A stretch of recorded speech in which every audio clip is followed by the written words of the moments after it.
How to add flash effect on CapCut. Hello everybody, welcome back to my channel How to Apps. This is me Bipin Basnat, and today I'll guide you on how you can add flash effect on CapCut. Well, the process itself is quite simple and easy, so let me guide it through. First things first, what you want to do is you want to open up your CapCut video editor. Right now what you want to do is you want to tap on new project, and then you want to open up the video that you wish to add the flash effect on.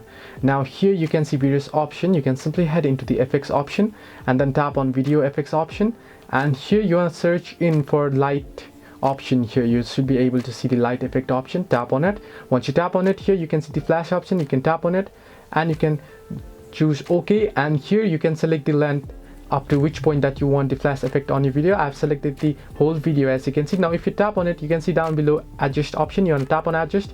You can increase the speed from here, so you can see right here. This way you can add flash effect on CapCut. Hope this helped you. Do like and subscribe, and do not forget to leave a comment down below if you have any further issues.